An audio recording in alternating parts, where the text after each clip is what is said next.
मेरे सभी प्रिय स्टूडेंट्स को नमस्कार। आप सभी का YouTube चैनल डिजिटल पुस्तक में हार्दिक स्वागत है। आज हम कक्षा 7 गणित विषय का अगला वीडियो 1.2 प्रश्नावली लेकर आए हैं। 1.2 प्रश्नावली में हम पूर्णांकों के गुणों के बारे में पढ़ेंगे। कल हमने प्रश्नावली 1.1 में पूर्णांकों की जानकारियां प्राप्त की और प्रश्नावली 1.1 को हमने प्रत्येक सवाल को हल किया। मैं आशा करता हूं आप सभी बच्चों के अच्छी तरह से समझ में आई होंगी। आज अपने इस वीडियो में और भी अच्छी तरह से गहराई से इस प्रश्नावली को हम समझने का प्रयास करेंगे। तो चलिए आप मेरे साथ प्रश्नावली 1.2 को अपनी बुक में खोलिए और देखिए पूर्णांकों के गुण। पूर्णांकों के गुणों की बात करें हम तो कक्षा 6 में हमने पूर्ण संख्याओं के गुणों को पढ़ा था। कक्षा 6 में हमने पूर्ण संख्याओं के गुणों में पढ़ा था सैवृत्त का गुण, क्रम विनिमय का गुण, साहचर्य का गुण और एक गुण था। देखिए यहां हम मुख्य रूप से ये 3 गुणों का अध्ययन करेंगे और वो करेंगे हम पूर्णांकों पर। पूर्णांक एक बार मैं और बता देता हूं, जो पूर्ण संख्याएं हैं उनमें हम ऋणात्मक संख्याएं और जोड़ लें, धनात्मक संख्याएं, जीरो और ऋणात्मक संख्याएं, इन सभी संख्याओं के संग्रह को हम पूर्णांक बोलते हैं। और इन तीनों गुणों को हम जोड़ और घटाव को यहां व्यकलन कहा गया है। व्यकलन और गुणन, गुणा और विभाजन, भाग। ये देखिए जोड़, घटाव, गुणा और भाग, इन चारों बातों पर हम इनके ये तीनों गुण पढ़ेंगे। देखिए अपनी जो प्रश्नावली 1.2 है इसमें हम केवल जोड़ और व्यकलन के ही सैवृत्त, क्रम विनिमय और साहचर्य के गुण पढ़ेंगे। प्रश्नावली अगली है 1.3, उसमें गुणन, 1.4 है उसमें हम विभाजन पढ़ेंगे। सैवृत्त का मतलब ये है कि कोई दो पूर्णांक संख्या लेंगे और उनका अगर हम जोड़ करेंगे तो जो आगे हमें योगफल प्राप्त होगा वो भी एक पूर्णांक संख्या प्राप्त होगी, तो उसे हम सैवृत्त, पूर्णांकों के योग का सैवृत्त बोलेंगे। और अगर हम घटाव की बात करें, व्यकलन की बात करें, तो कोई दो पूर्णांक लेंगे और उनका अगर हम अंतर करेंगे, व्यकलन करेंगे, तो हमें जो अंतर प्राप्त होगा वो भी अगर एक पूर्णांक संख्या प्राप्त होगी तो उसे हम पूर्णांकों का व्यकलन का सैवृत्त गुण कहेंगे। और क्रम विनिमय की बात करें तो दो पूर्णांक लेंगे, उन दोनों पूर्णांकों को हम जोड़ेंगे तो जो हमें योगफल प्राप्त होगा उसके बाद में उन दोनों का क्रम चेंज करके फिर और जोड़ेंगे तो हमें योगफल प्राप्त होगा वो पहला और दूसरा दोनों क्रमों में अगर हमें प्राप्त हो रहा है वो बराबर है, तो इसका मतलब पूर्णांकों का जो योगफल का क्रम विनिमय गुण है वो प्रदर्शित करता है। यहाँ व्यकलन का गुण है वो क्रम विनिमय प्रदर्शित नहीं करेगा। तो एक छोटे छोटे उदाहरण से हम इन तीनों को समझने का प्रयास करते हैं। सबसे पहले हम सैवृत्त का गुण लेते हैं। दो पूर्णांक संख्या ले लीजिए, आपके जो मन में आए वो दो संख्या ले लीजिए। जैसे 7 प्लस में 10, उत्तर आया 17। ये एक उदाहरण हुआ अपना। देखिए ये एक पूर्णांक संख्या है, ये भी एक पूर्णांक संख्या है, जो योगफल हमें प्राप्त हुआ वो भी क्या है, एक पूर्णांक संख्या है। तो इसका मतलब हुआ कि पूर्णांकों का जो योगफल है वो सैवृत्त का गुण दर्शा रहा है। दूसरा एक और उदाहरण लेते हैं, यहां हम -10 ले लेते हैं, प्लस में 7 ले लेते हैं, उत्तर हमें प्राप्त हुआ -3। तो देखिए यहां ये एक पूर्णांक संख्या है, ये भी एक पूर्णांक संख्या है और जो हमें योगफल प्राप्त हो रहा है वो भी एक पूर्णांक संख्या है। तो इसका मतलब भी क्या हुआ कि पूर्णांकों का जो गुण है वो योग के अंदर क्लोज्ड है, सैवृत्त का गुण प्रदर्शित कर रहा है। इसी तरह से आप अपने मन में और उदाहरण लेकर के 3, 4, 5 उदाहरण आप लीजिए और उनको जोड़िए। -5 ले लीजिए, जोड़ कीजिए, 5 ले लीजिए। आप जोड़ोंगे तो इनमें क्या हो जाएगा, माइनस और माइनस माइनस के 10 हो गए, और -5 ले लीजिए, +5 ले लीजिए, और क्या हो गया, 0 हो गया। तो ये भी एक पूर्णांक था, ये भी एक पूर्णांक, योगफल भी पूर्णांक, ये भी एक पूर्णांक, ये भी एक पूर्णांक, और योगफल भी एक पूर्णांक, 0 भी एक पूर्णांक के अंतर्गत आता है। ऐसे ऐसे आप कई उदाहरण लिख सकते हो, और आप देखोगे कि जब दो पूर्णांकों का योगफल हमें जो प्राप्त होता है वो भी एक पूर्णांक संख्या प्राप्त होती है। इस गुण को हम पूर्णांकों का योगफल का संवृत्त गुण बोलते हैं। समझ में आया होगा।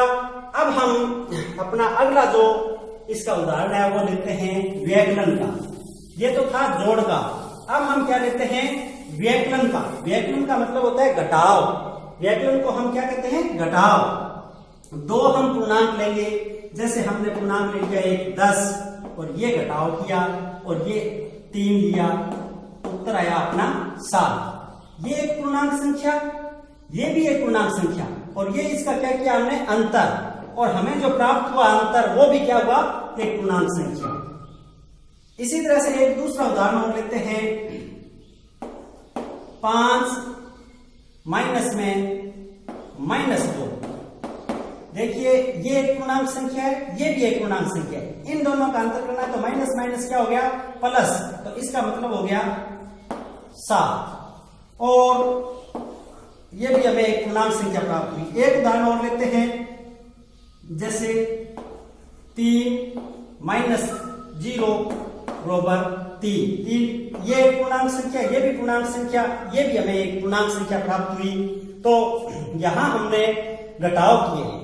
क्या किए हैं, घटाव, व्यकलन, और दो पूर्णांक जिनका हमने व्यकलन किया और जो हमें उत्तर प्राप्त हुआ वो भी हमें एक पूर्णांक संख्या प्राप्त हुई। इसका मतलब ये हुआ कि पूर्णांकों का जो व्यकलन का गुण है वो भी क्या है, संवृत्त है।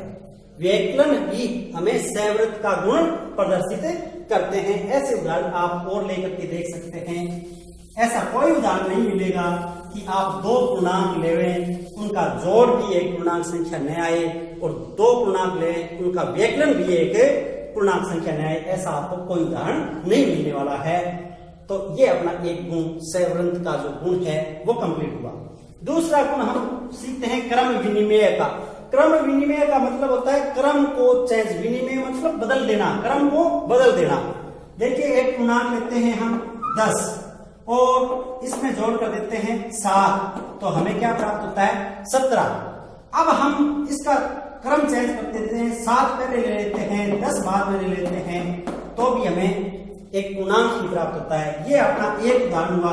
दूसरा उदाहरण आप ले सकते हैं, एक संख्या ले लें आप 15, और जोड़ करें आप एक -5 की, तो यहाँ एक पूर्णांक 15 है, एक पूर्णांक -5 है, उसका जोड़ हम करते हैं तो हमें प्राप्त होता है 10। अब हम इसका जो क्रम है वो चेंज कर देते हैं, -5 पहले ले लेते हैं और बाद में 15 लेते हैं, तो भी हमें क्या प्राप्त होता है, 10। यानी दोनों पोजीशन में, पहले क्रम में भी दूसरे क्रम में भी अपना जो योगफल प्राप्त हो रहा है वो एक समान प्राप्त हो रहा है, और इसमें भी एक समान प्राप्त हो रहा है। इसका मतलब ये हुआ कि पूर्णांकों का जो योगफल है वो क्रम विनिमय का गुण दर्शाता है। लेकिन यहां अगर हम व्यकलन करेंगे, घटाव करेंगे, तो वो क्रम विनिमय का गुण नहीं दर्शाएगा। देखिए अगला जो अपना उदाहरण लेते हैं व्यकलन का, वो समझिए। व्यकलन में हम लेते हैं एक उदाहरण, -15 माइनस में -2। ये उदाहरण हमने लिया तो देखिए ये माइनस का 15, ये माइनस माइनस क्या हो गया, प्लस, प्लस के 2 इसमें से गए तो उत्तर आया -13। ये एक पूर्णांक था, ये भी एक पूर्णांक था, और हमें प्राप्त हो रही है वो संख्या भी एक पूर्णांक हो रही है। लेकिन यहां हम क्रम चेंज कर रहे हैं, क्रम चेंज कर रहे हैं, तो -2 हम पहले ले लेते हैं और बाद में -15 लेते हैं। अब हम देखते हैं क्या इसका मान वही आ रहा है जो हमने पहले क्रम में किया था। नहीं, ये -2 और ये माइनस माइनस प्लस 15 हो गए, 15 में से 2 गए 13। यहाँ ये जो 13 है वो प्लस के प्राप्त हो रहे हैं और यहाँ जो 13 थे वो माइनस के प्राप्त हो रहे हैं। इसका मतलब ये हुआ कि पूर्णांकों का जो व्यकलन है वो क्रम विनिमय का गुण नहीं दर्शा रहा। ये बात आप लोगों को अच्छी तरह से समझ में आई होंगी। ऐसे आप कई उदाहरण और ले सकते हैं, जैसे यहाँ मैंने माइनस का निशान लिया, ये माइनस की ना लेकर के हम सीधा ही प्लस का ले लेते हैं। एक उदाहरण में आपको सीधा सा लेकर के बता रहा हूँ, जैसे 10 में से हम 5 घटा रहे हैं, ये भी एक पूर्णांक है, ये भी एक पूर्णांक है, तो कितना उत्तर आया 5। अब इसका हमने क्रम चेंज कर दिया, 5 पहले ले लिया और 10 हमने बाद में ले लिया, तो उत्तर हमें क्या प्राप्त हुआ -5। क्यों? क्योंकि माइनस की संख्या ज्यादा है। तो देखिए इनका जो क्रम बदलने से व्यकलन का जो अंतर हमें प्राप्त हो रहा है, उत्तर हमें प्राप्त हो रहा है, वो क्या हो जाता है, बदल जाता है। तो ये आप लोगों को दूसरा गुण भी अच्छी तरह से समझ में आ गया होगा। अब हम चलते हैं साहचर्य का गुण। साहचर्य का गुण क्या है?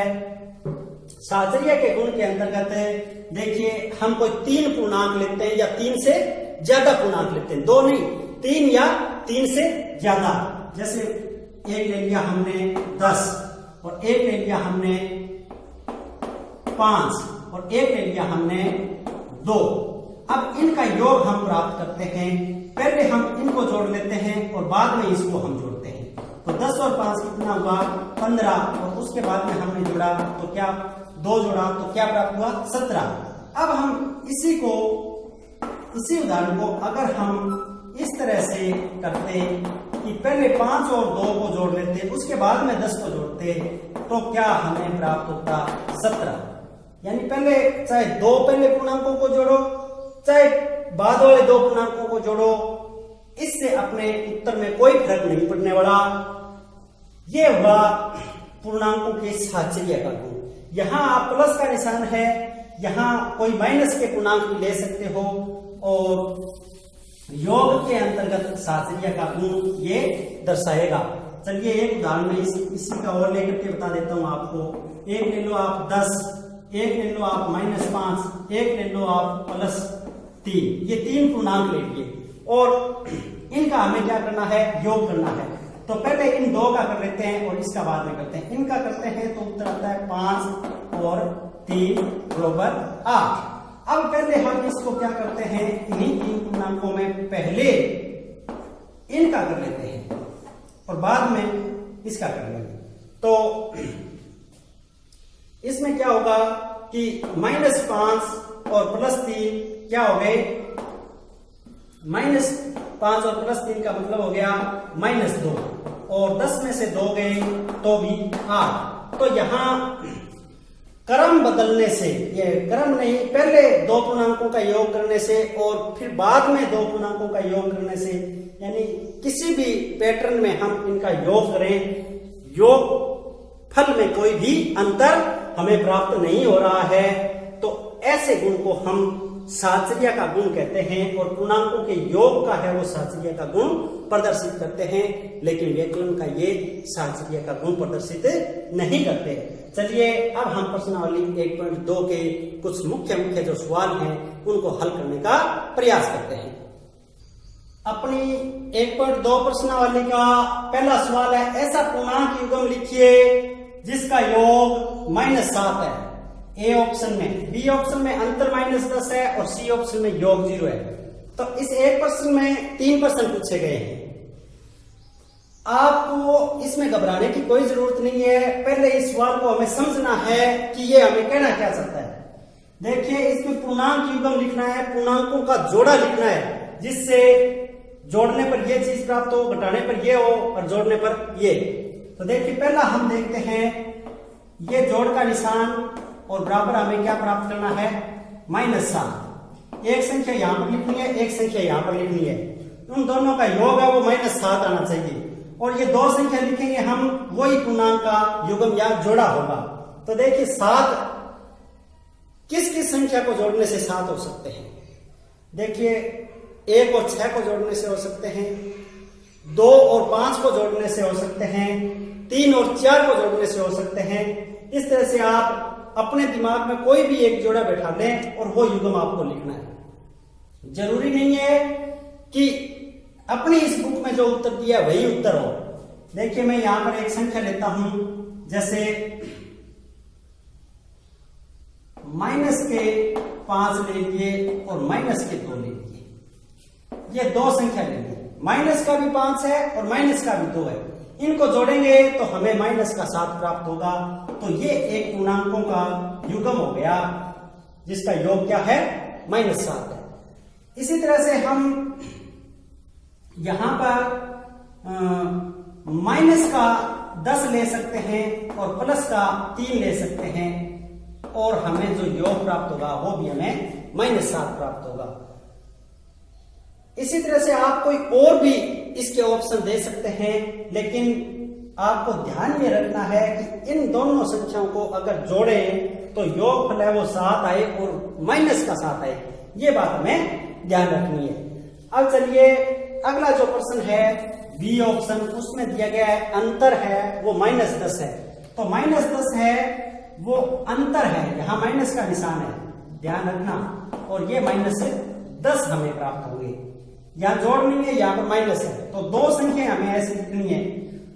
तो आप वो कौन सी दो संख्या लिख सकते हैं, एक तो माइनस का 7 लिख सकते हैं और एक प्लस का 3 लिख सकते हैं।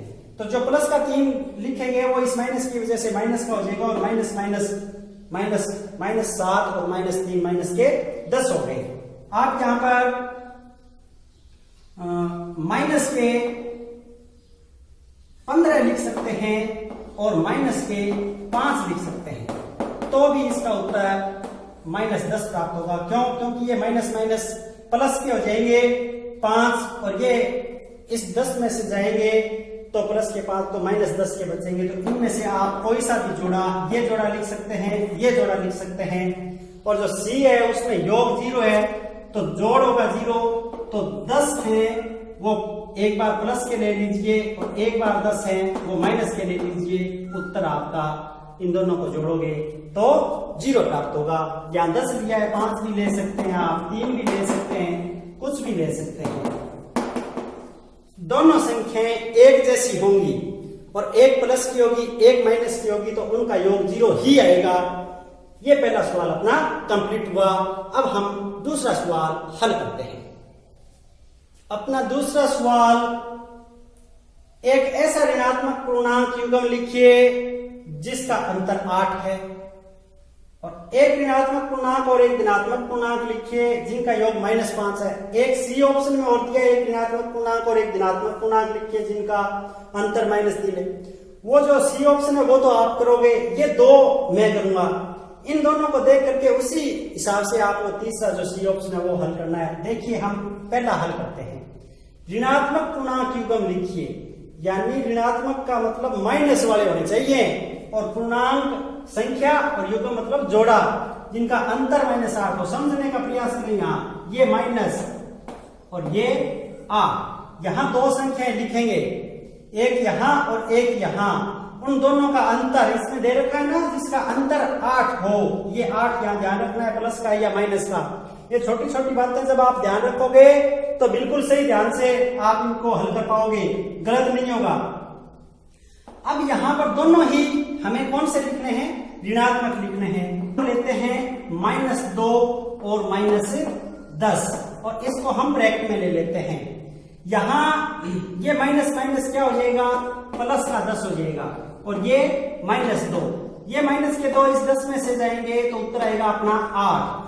यहां सिर्फ अपना दिमाग थोड़ा सा चलाना है कि -10 वाला पहले ले लेते तो क्या हो जाता, ये माइनस में आ जाती, और हमें यहां प्लस लेकर के आना है। तो इस संख्या को हमें 10 को इधर रखेंगे और 2 को इधर रखेंगे। अगर -8 करना होता तो इस माइनस वाले 10 को इधर ले लेते और 2 को हम इधर ले लेते। इसी तरह से आप यहां पर यह कोई जरूरी नहीं है कि यही संख्या रखें, अपने दिमाग से यहां दूसरी संख्या भी रख सकते हैं। जैसे दूसरी संख्या आप क्या रख सकते हैं, यहां -4 और यहां -12 भी तो रख सकते हैं।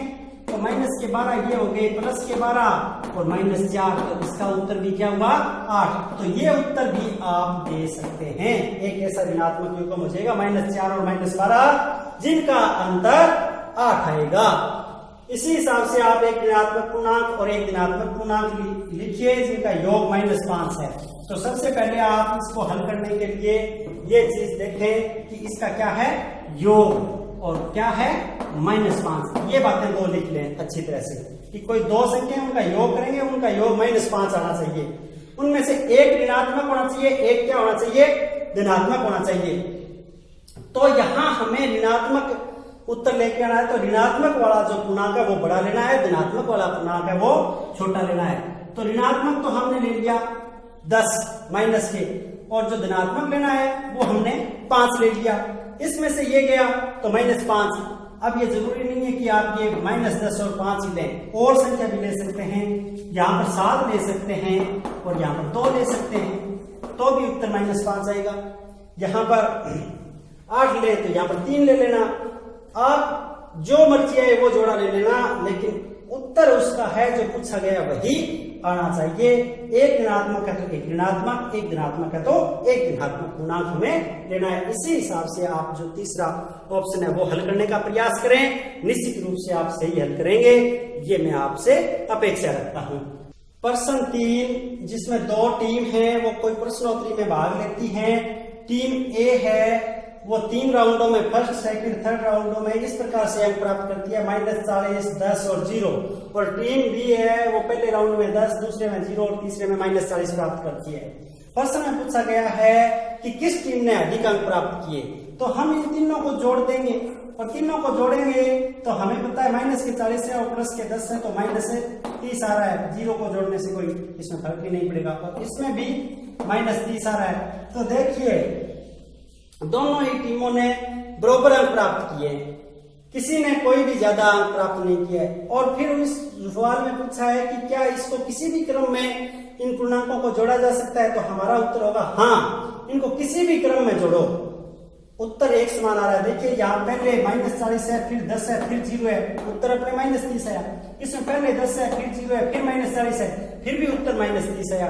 तो इनको हम किसी भी क्रम में जोड़ें, उत्तर एक समान आ रहा है, योगफल एक समान आ रहा है, और दोनों ही टीमों के द्वारा बराबर अंक प्राप्त किए गए। और ये अब आप प्रश्नावली में देखोगे तो साइड में एक चित्र में टीम के अंक भी दिए हुए हैं, उस चित्र को भी आप देख सकते हैं। प्रश्न नंबर 4 में दिया गया है कि इनको सत्य बनाने के लिए जो खाली स्थान दिए हैं उनकी पूर्ति कीजिए।